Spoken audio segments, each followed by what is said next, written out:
Let's get in Sanjeev Hota, Associate Vice President for Research at Sharekhan, with his take on what to expect from Infy this quarter. Sanjeev, good morning. Thanks for joining in. What are you watching out for from Infosys? Yeah, for Infosys, we expect this could be a decent quarter after a not so good quarter in Q1. And we are expecting 3% kind of constant currency growth. And on a reported basis, we are expecting 2.2%. And margins led by rupee tailwind expected to be 30 bips higher on a Q-on-Q basis, given that this quarter the senior management salary hike will be effective, though it could be negated by the rupee tailwind. So we are expecting a marginal 30 bips Q-on-Q margin improvement. And net profit, we are expecting Q-on-Q of 11.4%, but that was largely driven by last quarter. There was a markdown on the Panaya acquisition. So on a Y-on-Y basis, if you see, it could be 8% Y-on-Y growth, because last year the treasury income was higher, but this year we are expecting a lower treasury income as Infosys has done the buyback in December 2017.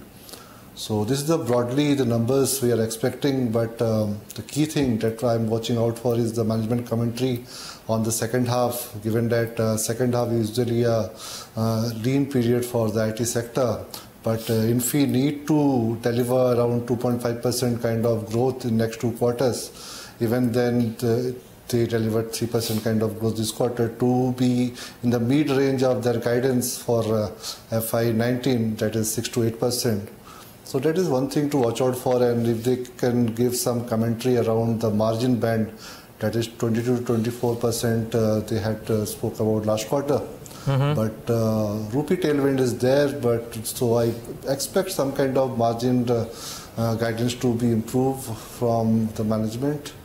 And secondly, what the digital strategy and most importantly BFSI North America, because that piece is not happening for Infosys.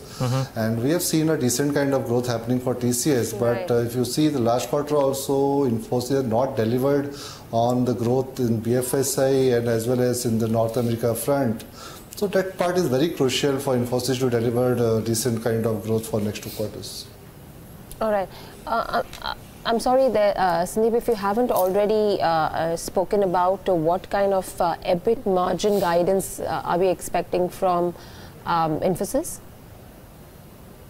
Yeah, I'm expecting a EBIT margin of 24.1%. Expecting them to increase that a little bit, the guidance, because of what the currency has been doing? Yeah, that is largely led by the currency tailwind, and this quarter only the top management salary hike will be there. They have already done for the junior employees, so I believe that rupee tailwind is definitely going to have a positive impact on the margins. How important are the other key monitorables, like commentary on the demand environment currently, overall growth in digital, and the kind of deal wins? Is that going to be really important to keep an eye out for them? Yeah, sure. Because if you see last quarter, they have done a TCV of close to more than $1 billion. So that was the highest in what they have done in last preceding 8 quarters. So it's a good sign for Infosys to done that kind of TCV. So we are looking out for that kind of number this quarter as well, given that the pace of deal ramp up is happening in the industry and pace of deal wins is also improved. So we also expect Infosys to report such kind of TCV this quarter as well. But more importantly, the management commentary on the BFSI and the North America is very important, given that the insourcing is happening in the larger banks, and so what the management is seeing on the ground level as far as their client is concerned on the BFS part, basically. Sanjeev, so that's the most important commentary I'm looking forward to. Yeah, actually, Sanjeev, that was my question. If TCS's commentary is to be looked at and compare it with Accenture and what Accenture guided for 2019, there's a bit of a chalk and cheese out there. Looking at what Infosys has done in the previous 3 quarters, would you believe that they'll be well placed to tap into BFSI and NA? Look, BFSI, if you see, there are some tailwinds over there also, because if you see TCS has last back-to-back quarters, they have delivered decent kind of numbers on the BFS front. but Infy is still lagging on that front. So I believe that Infy should deliver this quarter. Otherwise, the 6 to 8% guidance itself will become very difficult for them to achieve if BFS is not going to deliver. Because other vertical, excepting the retail one that has done pretty good in Q1, other verticals are not catching up as recently. So BFS need to deliver for Infosys to meet their mid-level of guidance at least. And for the future growth of FY 20 and 21 as well, BFS need to deliver. Otherwise, there will be a markdown in estimate going forward. Any particular headwinds that you're anticipating in these numbers this time around? Anything that you're specifically looking for in terms of a risk to their numbers and their estimates being met? Again, the same thing. If BFS is not going to deliver, definitely they are not going to meet the estimate what the street is expecting. We are a bit higher than what street is expecting. If you see our constant currency estimate for this quarter is 3%. Street is close to 2.4, 2.6. So we are a bit higher than the street. So if that part is not going to deliver, then definitely there is a huge chance that Infy will miss out the expectation on this front.